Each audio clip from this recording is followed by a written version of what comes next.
موت کے در سے ہم علی چھوڑ کے محمد وعجل فرجهم. جن باریکیوں سے مباہلہ کو لکھا ہے، میں نے جلدی جلدی کوشش کی کہ مطالب کو پیش کر دوں انگلش میں تاکہ مضمون خالی نہ رہے. ایک شب میں حبیب خدا نے، رسول خدا نے حضرت سلمان سے کہا کہ سلمان، مباہلہ میں جانے والوں کے لیے اہتمام کر دو، میں مدینے سے باہر فلاں مقام پہ مباہلہ کروں گا. اس مقام پہ آج ایک مسجد موجود ہے، سفید رنگ کی مسجد ہے، موجودہ نام مجھے معلوم نہیں. ایک زمانے میں اسی جگہ کا نام مسجد مباہلہ تھا، اب نام بدل دیے گئے ہیں. جو حاجی حضرات تازہ ہو کے آئے ہیں وہ نیا نام جانتے ہوں گے، نام کئی مرتبہ بدلا جا چکا. پیغمبر اسلام نے جناب سلمان فارسی سے کہا، سلمان محمدی سے کہا اس مقام پہ ذرا کچھ اہتمام کر دو. جناب سلمان نے ایک سرخ رنگ کا قالین بچھایا اور ایک وہاں پہ خیمہ نصب کر دیا کہ یہاں پہ آ کے اہل بیت بیٹھیں گے، کیونکہ جناب سلمان جانتے تھے کون کون جانے والا ہے. انہوں نے ایک سرخ رنگ کا قالین بچھایا. اب میں کہوں گا کہ رسول خدا نے صرف جناب سلمان فارسی ہی سے کہا کہ وہاں قالین بچھاؤ، شاید اسی وجہ سے سلمان فارسی منا اہل البیت کے درجے پہ فائز ہے. اب رسول خدا نے کہا قالین بچھاؤ، جناب سلمان نے سرخ رنگ کا قالین بچھایا. کہا فجر کے بعد جائیں گے، اس سے پہلے جناب سلمان فارسی گئے اور وہاں پہ قالین بچھا دیا، سرخ ریڈ کارپیٹ. عزیزان گرامی، شاید آج بھی کرسچن ورلڈ کے اندر جب کسی کو بہت زیادہ اہمیت دینی ہو، کسی کو بتانا ہو یہ بہت زیادہ وی آئی پی ہے یا وی وی آئی پی ہے، تو آج بھی ریڈ کارپیٹ ٹریٹمنٹ دی جاتی ہے، سرخ رنگ کا قالین بچھایا جاتا ہے. شاید ان کرسچنز نے اہل بیت کو آتا دیکھا تھا اور اس مقام پہ سرخ قالین دیکھا تھا. جو سرخ قالین پہ آ کے بیٹھے تو انہی کے لیے یہ ریڈ کارپیٹ ٹریٹمنٹ وہیں سے ظاہراً شروع ہوئی ہے. اب جناب سلمان نے سرخ رنگ کا قالین بچھایا، رات کے اندر پیغمبر اسلام نے بتا دیا اور کہہ دیا مباہلہ فجر کے بعد طلوع آفتاب سے پہلے ہوگا، after Fajr prayers before the sunrise. کیوں؟ نہ یہ صبح کا وقت ہے نہ رات کا وقت ہے. یا رسول اللہ ایسا وقت کیوں چنا جو نہ صبح ہے نہ رات ہے؟ کہا کیونکہ رات میں معلوم نہیں ہوتا کون کون آیا تھا، اور صبح میں لے جانا نہیں چاہتا فاطمہ کو کیونکہ پردے کا اہتمام ہے.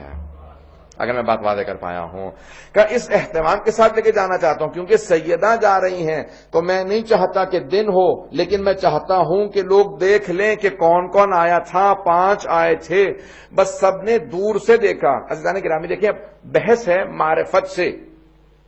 جناب امیر علیہ السلام کہتے ہیں بولو اور پہچانے جاؤ، speak and you will be known, recognition is through speech. 4 ان کے 8 بشپ تھے. اسقف اعظم جو عربی میں اصطلاحات دی گئی ہیں، اطیب البیان میں سید طیب الموسوی الجزائری نے اپنی تفسیر اطیب البیان میں لکھا، وہاں سے پیش کر رہا ہوں. کہ 4 ان کے جو ہیں اس وقت کے سب سے بڑے اسقف تھے، 8 بشپ انگلش میں آپ لوگ کہتے ہیں، جو سب سے بڑے ان کے پادری تھے. کہ وہ 4 افراد تھے، ان 4 نے دور سے دیکھنا شروع کیا اور ان میں سے ایک کا نام عاقب تھا. اس نے کہا کہ اے عیسائیو، میں تم سب سے کہتا ہوں آنے والوں سے مباہلہ مت کرنا. میں وہ ہستیاں دیکھ رہا ہوں کہ اگر انہوں نے ہاتھوں کو بلند کیا اور پہاڑ کو اپنی جگہ سے ہلنے کے لیے کہا تو پہاڑ اپنی جگہ کو چھوڑ دے گا. چہرے ایسے ہیں. ابھی اہل بیت نے دعا نہیں کی، کلام نہیں کیا، صرف چہروں کو دیکھ کے عیسائی پہچان گئے تھے. تو ایک بات واضح ہو گیا، کوئی تعصب نہ رکھتا ہو، پریجڈس نہ ہو، ریسزم نہ رکھتا ہو، کسی بھی طرح کا ڈسکریمنیشن نہ کرتا ہو، تو اہل بیت کو دیکھ کے پہچان سکتا ہے. یہ عام نہیں ہے. پتہ نہیں بات کو پہنچا پا رہا ہوں کہ نہیں. جناب یوسف کو جب دیکھا تھا نا سارے مصر والوں نے، تو سب نے کہا تھا بل ہوا ملک کریم، یہ انسان نہیں بلکہ آسمان سے نازل ہوئی مخلوق معلوم ہوتا ہے. جناب یوسف کا فخر ہے رسول خدا. آج حبیب خدا آ رہے ہیں اپنی آب و تاب کے ساتھ. سب عیسائیوں نے ایک مرتبہ رخ رونق کو دیکھنے کے بعد کہا جو آ رہے ہیں اگر انہوں نے بد دعا کی تو قیامت تک کے لیے ایک عیسائی نظر نہیں آئے گا. اسی لیے ان سب نے فیصلہ کیا ہم مباہلہ نہیں کریں گے. اگر مباہلہ ہو گیا تو سارے عیسائی مسخ ہو جائیں گے. یہ ان کے الفاظ سے نجس جانوروں میں مسخ ہو جائیں گے. اب میں ممبر کے احترام میں نہیں کہہ رہا ہوں کہ انہوں نے کہا وہ نجس جانوروں کی شکل میں مسخ ہو جائیں گے. اگر کوئی ان کے مقابلے میں آ گیا تو عیسائی بھی سمجھتے ہیں کہ مسخ ہو جائیں گے. اب اگر کوئی اہل اسلام ہوتے ہوئے اہل بیت کو نہ پہچانے، سمجھ لو عیسائیوں سے بدتر ہو جائے گا. یا آل محمد ہیں، ان کی عظمت کیا ہے. ابھی بولے نہیں ہیں، کلام نہیں کیا، پیغمبر نے خطبہ نہیں دیا، جناب امیر نے خطبہ نہیں دیا، امام حسن و حسین علیہ السلام نے خطبے نہیں دیے، صرف دیکھا اور انہوں نے کہا کہ ان کے چہروں کے نور بتا رہے ہیں۔ مورخین نے سب نے یہی لکھا نا 7 ہجری کا۔ عزیزان گرامی، جناب سید الشہداء 3-4 برس کے ہیں، لیکن سب نے یہی لکھا مباہلہ میں رسول خدا نے امام حسن کی انگلی پکڑ رکھی تھی اور امام حسین کو گود میں لے رکھا تھا۔ اب یہ گود کا وقت نہیں ہے، امام حسین علیہ السلام 6 مہینے یا 4 مہینے کے نہیں ہیں، 3-4 برس کے ہیں اور اچھی طرح سے چلنا جانتے ہیں۔ ابھی چند دنوں ہی پہلے تو مباہلہ سے یا 1 برس پہلے تو سید الشہداء نے ضد کر کے کہا تھا نا، نانا میں آپ کے اس گھوڑے پہ سواری کرنا چاہتا ہوں، ذہن میں جملے آ جائے گا، نانا میں آپ کے اس گھوڑے پہ مأمون پہ سواری کرنا چاہتا ہوں۔ تو پیغمبر اسلام نے کہا یہ کسی کو سواری نہیں دیتا سوائے میرے اور علی کے، کہا نانا میں سواری کرنا چاہتا ہوں۔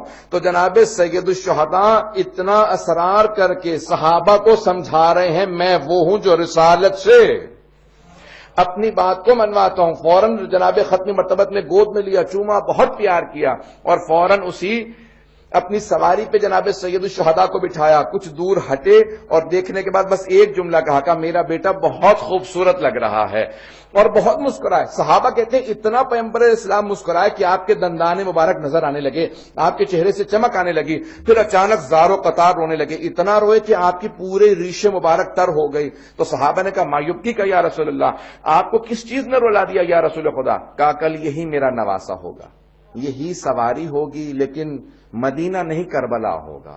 میں اس لحظے کو سوچ کے رو رہا ہوں۔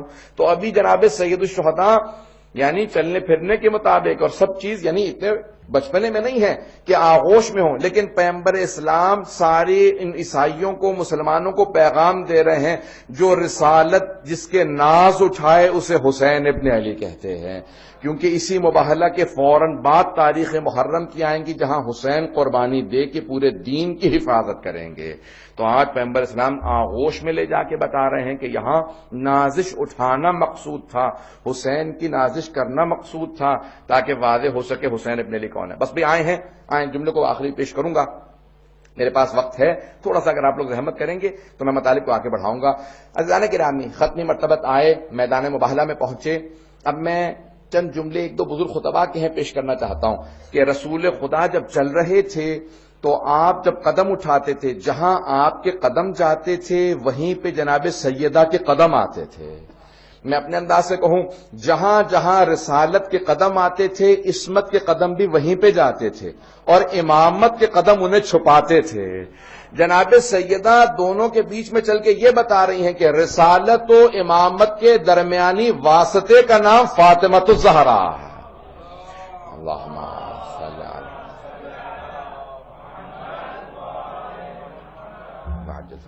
علی یعنی رسالت کے، جسے انگلش میں آپ لوگ کہتے ہیں مسنگ لنک، رسالت اور امامت کے اس واسطے کا، رابطے کا نام جناب فاطمۃ الزہرا ہے۔ عزیزان گرامی، مباہلہ ختم نبوت کی دلیل بھی ہے، ابتدائے امامت کی دلیل بھی ہے، دونوں چیزوں کی دلیل مباہلہ ہے۔ اور ایک مرتبہ ختمی مرتبت نے اپنے انداز سے وہاں پہ آنے کے بعد جب عیسائیوں کو دیکھا تو ان سب نے فوراً رسول خدا سے کہا ہم مباہلہ نہیں کرنا چاہتے، ہم مباہلہ نہیں کرنا چاہتے، ہمیں آپ کی شرائط منظور ہیں، اگر آپ جزیہ کہیں گے تو ہم جزیہ دیں گے، آپ کی حکومت میں ویسے رہیں گے جیسا آپ کہیں گے۔ عزیزان گرامی، یہ پہلی ایسی جنگ ہے کہ جہاں جنگ نہیں ہوئی، مباہلہ نہیں ہوا، تلوار کی ضرورت نہیں پڑی۔ میں بہت سوچا کرتا تھا رسول خدا بیٹی کو کیوں لے گئے؟ رسول خدا جنگ کے لیے نہیں بلکہ دعا کے لیے بیٹی کو لے کے گئے تھے، کیونکہ آج دعا کا مقابلہ تھا۔ جہاں تلوار کا مقابلہ ہوتا تھا جناب امیر کو سب سے آگے بھیجتے تھے، جہاں دعا کا مقابلہ آیا وہاں پہ جناب سیدہ کو سب سے آگے لے کے چلے، کہا کہ کیونکہ دعا کا مقابلہ ہے، جہاں سیدہ آمین کہہ دیں گی وہاں پہ اللہ سبحانہ و تعالی ویسا ہی رکھے گا جیسے سیدہ کہیں گی۔ اب یہ حدیث رسول خدا سمجھ میں آتی ہے کہ ان اللہ یغضب لغضبها ویرضى لرضاها، خدا فاطمۃ الزہرا کے غضبناک ہونے سے غضبناک ہوتا ہے اور ان کے راضی ہونے سے خدا راضی ہوتا ہے۔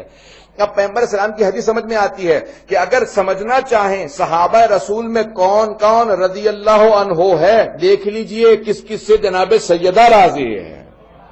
عزیزان گرامی، یہ جناب خاتون جنت کی عظمت کا تعارف تھا جس میں رسول خدا مباہلہ کے اندر خاتون جنت کو ساتھ لے کے گئے۔ آئیے ذرا جناب امیر علیہ السلام کی زبانی نہج البلاغہ سے چند جملے اقتباسات پیش کرنا چاہتا ہوں، چند خطبوں کے الفاظ پیش کرنا چاہتا ہوں کہ اہل بیت علیہ السلام کون ہے، اور ایک سوال شبہہ ہے اس کا جواب دینا چاہتا ہوں۔ اگر سننا چاہیں گے تمام حضرات تو میں پیش کروں گا۔ باوجہ بلند صلوات۔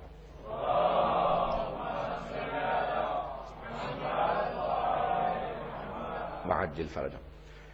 اس سے پہلے کہ میں اس کو پیش کروں، بہت سے نوجوانوں نے ایک سوال بھی، ایک شبہہ بھی ہے، کسی نے شبہہ ڈالا ہے، یہ ایک سوال ہے نوجوانوں نے کیا، اس کو میں پیش کرنا چاہتا ہوں کہ اہل بیت علیہ السلام نے خود پیغمبر نے اور خود اہل بیت نے، جناب امیر علیہ السلام نے، امام حسن حسین نے اور بعد والے ائمہ نے بہت زیادہ اپنے فضائل بتائیں، اپنا تعارف کروایا خود اپنی زبان سے، اپنے فضائل بتائیں، یعنی بتایا کہ ہمارا مقام کیا، ہماری عظمت کیا ہے، ہم معصوم ہیں۔ اور جناب امیر کے جو خطبے کا اقتباس پیش کرنا چاہتا ہوں اس میں فرماتے ہیں کہ لا یقاس بآل محمد احد، کوئی کسی کا بھی اہل بیت آل محمد سے کوئی مقابلہ نہیں، امت محمدی ہو یا کوئی اور امت ہو، ان کا آل محمد سے کوئی مقابلہ نہیں، کسی کا کوئی بھی کمپیریزن ہی نہیں ہے رسول خدا اور ان کی آل سے۔ تو اب یہ اتنے جملے انہوں نے خود اپنی تعریف میں کہے ہیں، تو آیا اپنے منہ سے اپنی تعریف کرنا اچھی بات ہے؟ معاذ اللہ، یعنی آیا یہ اپنے منہ سے اپنی تعریف ہے؟ یہ شبہہ، میں اس کا جواب دینا چاہتا ہوں۔ اگر شبہہ سمجھ میں آیا تو سوال کا جواب بھی سب کو سمجھ میں آئے گا۔ تو شبہہ یہ ہے، کرٹیسزم یہ ہے کہ اہل بیت نے سینکڑوں نہیں ہزاروں احادیث اپنے فضائل میں بیان کیے خود، تو آیا یہ خود اپنی تعریف نہیں ہے اپنے منہ سے؟ کرنا چاہیے ایسا یا نہیں کرنا چاہیے؟ اب غور سے سنیے گا جواب کو۔ جناب امیر علیہ السلام نے 40 سے زیادہ مقامات پہ صرف نہج البلاغہ میں آل محمد کا ایسا تعارف کروایا ہے کہ اگر انسان صرف جناب امیر علیہ السلام کے ان الفاظ پہ غور کرے، میں چند جملے پیش کرنا چاہتا ہوں اور اس سوال کا جواب دینا چاہتا ہوں۔ سوال سب کو سمجھ میں آ گیا انشاءاللہ؟ تو اس کا جواب میں پیش کرنا چاہتا ہوں، اس پہ غور سے سنیے گا۔ مثال کے طور پہ جناب امیر علیہ السلام فرماتے ہیں کہ آل محمد کون ہے، تو فرماتے ہیں کہ جبال الدین، اللہ کے دین کے پہاڑ ہیں، ماؤنٹنز آف ریلیجن آف اللہ، اللہ کے دین کے پہاڑ ہیں، جبال الدین۔ اس جملے کو اگر تھوڑا سا تشریح کر دوں، قرآن نے کہا کہ والجبال اوتادا، وتد سے اوتاد، میخ، کیل، نیلز ہوتی ہیں، بلڈنگ کے اندر نیلز لگاتے ہیں جو اس کو ہولڈ کرتی ہے، تو قرآن کہتا ہے والجبال اوتادا، اس پوری زمین کو ہولڈ کرنے کے لیے اللہ قرآن میں کہتا ہے کہ اللہ نے پوری زمین پہ ماؤنٹنز بنائے ہیں، یہ کیلوں کی طرح سے ہیں، میخوں کی طرح سے ہیں، پینس کی نیلز کی طرح سے ہیں، جنہوں نے زمین کو ہولڈ کر رکھا ہے۔ اگر بات پہنچ رہی ہو، یہ پوری کی پوری زمین کو ان ماؤنٹنز نے، ان پہاڑوں نے ہولڈ کیا ہوا ہے۔ اللہ کہتا ہے میں نے اس پوری زمین کو خلق کیا اور پہاڑ لگا دیے ہیں تاکہ یہ پورا کا پورا بیلنس رہے۔ یہ پہاڑ پوری زمین کو بیلنس رکھتے ہیں، سمندروں کے اندر بھی پہاڑ ہیں۔ کہ تم سمجھ نہیں سکتے، میں خالق ہوں اس دنیا کا، مجھے معلوم ہے کس پہاڑ کو کہاں رکھنا چاہیے۔ والجبال اوتادا، اب یہ قرآن میں ہے والجبال اوتادا۔ اب امیر المومنین قرآن کی اس آیت سے استدلال کرتے ہوئے کہتے ہیں اہل بیت علیہ السلام کی جبال الدین ہے کہ اہل بیت علیہ السلام اللہ کے دین کے پہاڑ ہیں۔ جیسے زمین بغیر پہاڑوں کے تباہ ہو جائے، ویسے ہی دین پروردگار بغیر آل محمد کے تباہ ہو جائے۔ یہ آل محمد کی وجہ سے دین باقی ہے۔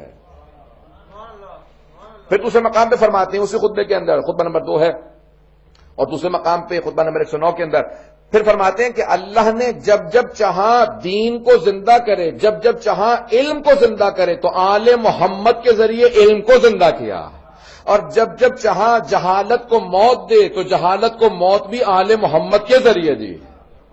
بہت بڑے جملے ہیں، اتنے فضائل پیش کیے ہیں۔ تو اتنے فضائل، اور دوسرے مقام پہ جب جناب امیر سے سوال کیا گیا، یا مثال کے طور پہ خطبہ خط ہے مولا کا، ایک خط ہے جو معاویہ ابن ابی سفیان کے نام پہ امیر المومنین نے لکھا، اس نے کہیں تقابل کیا کہ یا علی جنگ بند کر دیجئے، ہم اور آپ ایک جیسے ہیں، ہمارے خاندان بنی ہاشم بنو امیہ ملتے جلتے ہیں، تو آپ نے اس کو سخت ترین الفاظ میں لکھا ہے خط۔ اب میں اس کو پیش کر رہا ہوں، 2 جملے پیش کروں گا صرف اس کے، کیوں اتنے فضائل پیش کیے ہیں، میں اس کو سمجھانا چاہ رہا ہوں نوجوانوں کی خاطر خاص طور سے۔ اب اس نے لکھا کہ یہ 2 خاندان ملتے جلتے ہیں۔ جناب امیر علیہ السلام نے کہا کہ خبردار ان 2 خاندانوں کا تقابل نہ کرنا، اور پھر آپ آگے جا کے جملہ لکھتے ہیں اس کے اندر، کہتے ہیں کہ کیوں اس لیے کہ لیس الحرب، کیونکہ ان کے جو بڑے تھے ان لوگوں کے بنو امیہ کے حرب، ابو سفیان کا باپ، کہا کہ حرب ابو طالب جیسے نہیں ہیں، امیہ ہاشم جیسا نہیں ہے، من النبی و منکم المکذب، ہم وہ ہیں جن کے خاندان سے نبی ہیں، تم وہ ہو جن کے خاندان سے نبی کو جھٹلانے والا، اگر بات واضح ہو رہی ہو۔ کہ منا اسد اللہ و اسد رسول، اللہ اور اللہ کے رسول کا شیر ہم میں ہے، ومنکم اسد الاحلاف، تم میں جھوٹی قسمیں کھانے والوں کا شیر ہے۔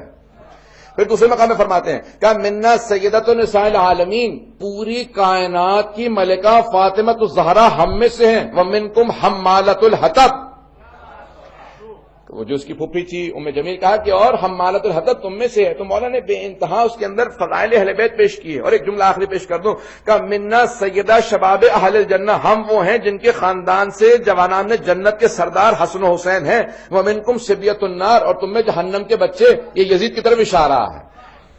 عزیزان گرامی، اتنے فضائل اہل بیت نے پیش کیے۔ یا کسی نے پوچھا کہ یا علی آپ افضل ہیں یا جناب آدم افضل سے، تو آپ نے کہا کہ میں، یہ اتنے فضائل کیوں پیش کیے؟ آیا معاذ اللہ یہ ایروگینس ہے، معاذ اللہ استغفر اللہ ربی واتوب الیہ، یا کیوں فضائل پیش کیے؟ یہ شبہہ بعض اوقات ایجاد کیا جاتا ہے، آئیے اس کا جواب دینا چاہتا ہوں۔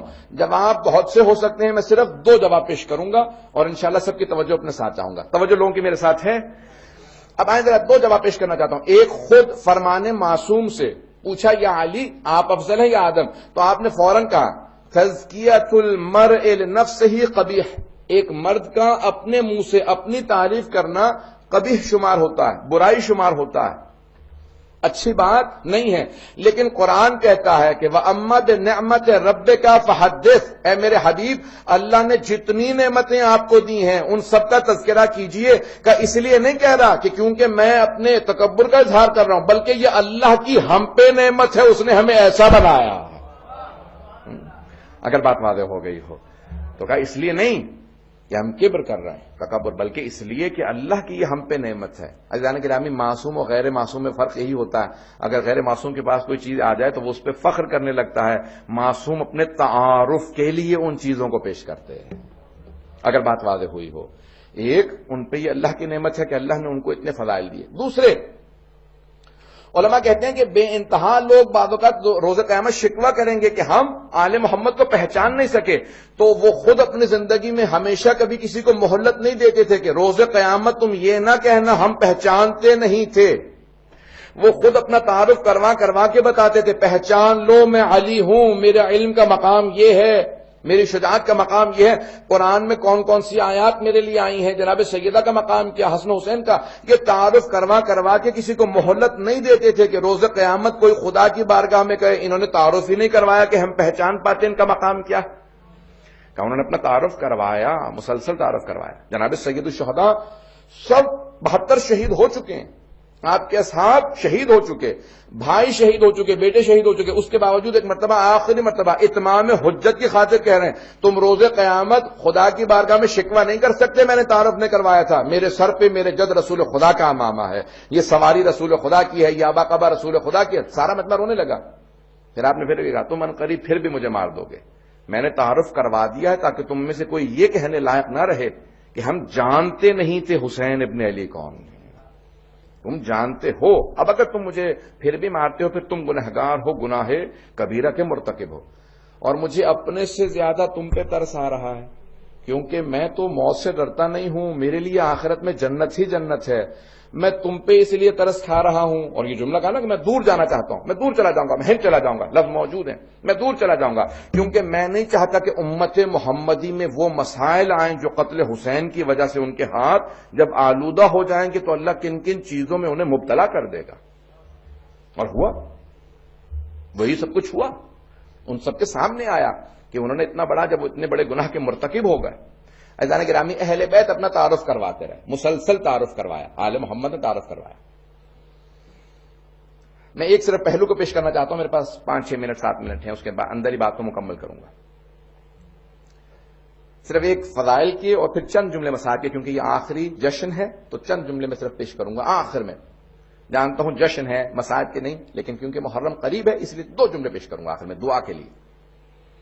جناب امیر سے سوال کیا کہ مولا اتنی آیات آپ کی شان میں نازل ہوئی ہیں، اتنی احادیث پیغمبر اسلام نے کہی ہیں، مسجد کوفہ میں جناب امیر علیہ السلام خطبہ دے رہے ہیں اور ایک آدمی بیچ میں کھڑا ہو جاتا ہے اور کہتا ہے یا علی اتنی آیات آپ کی شان میں نازل ہوئی ہیں، آپ کو اپنی شان میں نازل ہونے والی کون سی آیت سب سے زیادہ پسند ہے؟ اگر میں بات پہنچا پاؤں، میں اگر آپ میں سے بھی کسی سے پوچھوں نا کہ آپ کو اپنی کون سی خوبی زیادہ اچھی لگتی ہے، کون سا کیریکٹرسٹک زیادہ اچھا لگتا ہے، تو آپ بھی 5-10 منٹ تو لے لیں گے سوچنے میں کہ اتنی خوبیاں ہیں، کون سی خوبی زیادہ اچھی ہے۔ اور وہ علی کہ جن کے اتنے فضائل ہوں کہ خود حبیب خدا نے کہا ہو اگر سارے سمندروں کو سیاہی میں تبدیل کر دیا جائے، سارے درختوں کو قلم بنا دیا جائے، انسان لکھنے والے ہوں، جن گننے والے ہوں، زمین سے آسمان کے فاصلے میں علی کے فضائل لکھے جائیں تو ہر چیز ختم ہو جائے گی، علی کے فضائل ختم نہیں ہوں گے۔ جن امیر المومنین کے اتنے فضائل ہوں کہ پیغمبر اسلام نے فرمایا کہ ہر چیز ختم ہو جائے گی، علی کے فضائل ختم نہیں ہوں گے۔ کسی آدمی نے پوچھ لیا کہ یا علی آپ کو اپنے سے متعلق کون سی آیت سب سے زیادہ پسند ہے؟ آپ نے یہ نہیں کہا کہ کل تک کی مہلت دے دو، 500 آیات ہیں، 1000 آیات ہیں، ایک مرتبہ پھر ریوائز کر کے دیکھ لو کون کون سی آیت میری شان میں آئی ہے، اتنی آیات ہیں، اتنے سورے ہیں، اتنی 1000 احادیث ہیں۔ آپ نے نہیں کہا مہلت دو، سوچوں، ذرا ایک مرتبہ دوبارہ ریوائز کر لوں، اسی لہجے آپ نے فوراً جواب دیا کہ قرآن کی تمام آیات جو اللہ نے میری شان میں نازل کی ہیں مجھے یہ ایک آیت سب سے زیادہ پسند ہے۔ سورہ رات کی آخری آیت ہے، آیت نمبر 43 ہے، 43ویں آیت، کہا کہ اللہ سبحانہ و تعالی نے اپنے حبیب سے کہا کہ اے حبیب کہہ دیجئے ان تمام کے تمام مشرکین سے، ان تمام کے تمام کفار سے کہہ دیجئے کہ جتنے بھی کہتے ہیں وَيَقُولُ الَّذِينَ كَفَرُوا لَسْتَ مُرْسَلًا، یہ جو کافر ہیں کہتے ہیں کہ آپ رسول نہیں ہیں، قُلْ كَفَىٰ بِاللَّهِ شَهِيدًا بَيْنِي وَبَيْنَكُمْ وَمَنْ عِندَهُ عِلْمُ الْكِتَابِ، اے میرے حبیب ان سے کہہ دیجئے کہ اے کفار تمہارے اور میرے درمیان میں صرف 2 گواہ کافی ہیں، ایک اللہ گواہ کے طور پہ کافی ہے، دوسرا وہ جس کے پاس پوری کتاب کا علم ہے، جس کے پاس پوری کتاب کا علم ہے۔ تو جناب امیر کہتے ہیں کہ مجھے سب سے زیادہ یہ آیت پسند ہے۔ پوچھنے والے نے پوچھا مولا یہی آیت سب سے زیادہ پسند کیوں ہے؟ کہا کیونکہ اللہ سبحانہ و تعالی نے رسول خدا کے جب 2 گواہ شمار کیے تو اپنے نام کے ساتھ میرا نام رکھا۔ اللہ سبحانہ و تعالی نے اپنے نام کے ساتھ رسول خدا کے گواہوں میں میرا نام رکھا، اللہ کے نام کے ساتھ میرا نام آیا، مجھے یہ آیت بہت زیادہ پسند ہے کہ خالق نے اتنی بڑی نعمت عطا کی کہ اپنے نام کے ساتھ میرا نام رکھا۔ عزیزان گرامی، اتنے فضائل آل محمد کے، یہ اپنا تعارف کرواتے رہے مسلسل کہ پہچان لو، معرفت حاصل کرو، تاکہ قیامت کے دن کوئی یہ نہ کہے کہ میں محروم تھا، پہچان نہیں سکا، میں پہچان نہیں سکا۔ اسی لیے روایت کے الفاظ ہیں جب صاحب زمانہ اسلامی ظہور کریں گے نا تو لوگ دیکھنے کے بعد شبہ نہیں کریں گے، شک نہیں کریں گے یہ کون ہیں، ہم انہیں جانتے تھے نہیں جانتے تھے، یہاں تک کہ بہت سے مسلمان محروم رہیں گے، بہت سے کفار دیکھنے کے بعد ان پہ ایمان لے آئیں گے، بہت سے کفار ایمان لیں گے۔ پوچھا جائے گا کیوں؟ کہ ان کا چہرہ بتا رہا ہے یہ خدا کا کوئی زندہ معجزہ ہے۔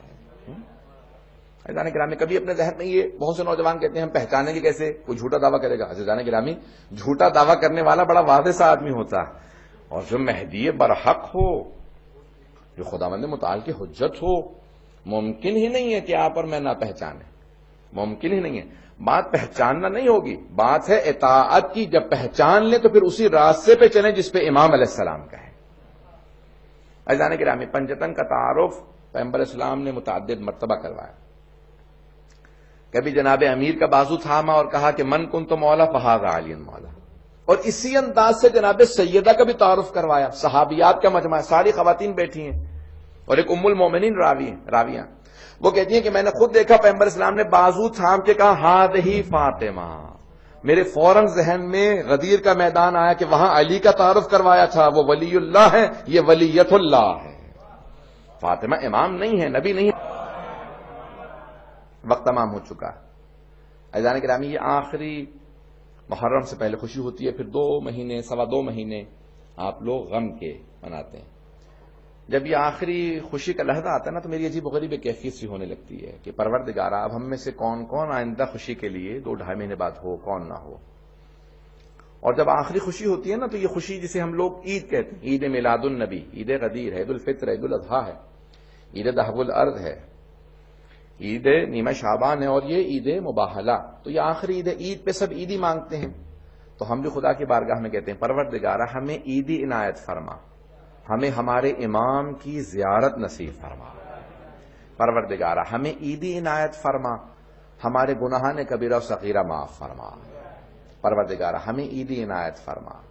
پروردگارہ جب ہم دیکھتے ہیں نا کہ اس وقت عراق میں کیا حالات ہیں، شام میں کیا حالات ہیں، تو دل ٹوٹ جاتے ہیں۔ پروردگارہ دوبارہ عراق و شام کی تمام زیارات کو آزاد فرما، پروردگارہ خصوصاً شام کے تمام روضوں کی حفاظت فرما، پروردگارہ دشمنان اہل بیت کو خصوصاً داعش کو، طالبان کو، آل سعود و آل یہود کو، پروردگارہ جو آل خلیفہ ان سب کو غارت فرما، پروردگارہ بہت سے لوگوں نے ہم سے التماس دعا کی ہے، وہ تمام کے تمام مومن و مومنات جو کسی وجہ سے پریشان حال ہیں، پروردگارہ تجھے واسطہ ہے اپنے حبیب کا، اور تجھے واسطہ اپنے حبیب کے ان فاقوں کا، حسن و حسین کا واسطہ، پروردگارہ ان تمام مومن و مومنات کی پریشانیاں دور فرما، پروردگارہ جو مریض ہیں شام غریبہ کے اس بیمار کا واسطہ جس سے بستر چھین لیا گیا تھا، پروردگارہ اس چھنے ہوئے بستر کا واسطہ ان تمام مریضوں کو شفائے کاملہ عاجلہ عنایت فرما، پروردگارہ بہت سے ماں باپ نے ہم سے التماس سے دعا کی ہے، میں 2 واسطے اور دوں گا، پروردگارہ بہت سے ماں باپ نے کہا اولاد کے لیے دعا کرنے کے لیے، جو بے اولاد ہیں جناب زینب کی اجڑی گود کا واسطہ ان سب کو اولاد عنایت فرما، پروردگارہ جو اولاد والے ہیں ان کی اولاد کو نیک و صالح بنا، پروردگارہ جتنے بھی والدین نے اپنی اولاد کے لیے خصوصاً ماں باپ نے اپنی بچیوں کے رشتوں کے لیے کہا ہے، پروردگارہ واسطہ اس چہرے کا جس پہ تماچے لگے تھے، کسی کی دعا کو رد نہ فرما، آج جو ہاتھ بلند ہے کسی کو نا امید نہ لوٹا، پروردگارہ آنے والے ایام محرم کے ایام ہیں، اگلے ہفتے سے مجالس پوری دنیا میں شروع ہو جائیں گی، پروردگارہ عزاداروں کی عزاداری کی حفاظت فرما، پروردگارہ امام زمانہ تو 2 باتوں کا بڑا صدمہ ہے، ایک اپنی دادی کے دربار میں جانے کا اور دوسرے اپنی پھپھی کے بازار میں جانے کا۔ آئیں ذرا مل کے کہیں، بڑے بڑے بزرگ علماء نے بتایا ہے کہ جب ملاقات ہوئی نا کسی کی امام زمانہ سے تو کہا کہ مولا آپ کے شیعوں کے لیے کوئی پیغام ہے؟ تو امام زمانہ نے کہا میرے شیعوں سے بس ایک پیغام کہہ دینا کہ جب بھی میرے ظہور کی دعا مانگیں تو میری پھپھی زینب کا واسطہ دیں، خدا میری پھپھی کا واسطہ کبھی رد نہیں کرتا، پروردگارہ واسطہ لائے ہیں جناب زینب کبریٰ کا، پروردگارہ ہماری گنہگار آنکھوں کو امام زمانہ کی زیارت نصیب فرما، پروردگار ہم بہت گنہگار ہیں لیکن تیری بارگاہ کے اندر آئے ہیں اور حسین ابن علی کا واسطہ لائے ہیں، وہ واسطہ جو تو کبھی رد نہیں کرتا۔ 8ویں امام کہتے ہیں نا نحن کلنا سفن النجات، ہم سب کے سب سفینہ نجات ہیں، نجات کی کشتیاں ہیں، آرمس آف سیلیویشن، ولیکن سفینۃ جدنا الحسین اسرع، لیکن ہمارے جد حسین کی کشتی سب سے زیادہ تیز کشتی ہے۔ پروردگارہ یہ اگلا ہفتہ جو آ رہا ہے، اگلا مہینہ امام حسین کا مہینہ، حسین ابن علی کی عظمتوں کا واسطہ ہمیں زندگی میں اہل بیت کی زیارات نصیب فرما، آخرت میں ان کی شفاعت نصیب فرما، پروردگارہ ہمارے مرحومین کے درجات کو بلند فرما، ان کی قبروں کو منور فرما، پروردگارہ جتنے بھی افراد یہاں موجود ہیں کسی کو نا امید نہ لوٹا، ہم سب کی عاقبت بخیر فرما،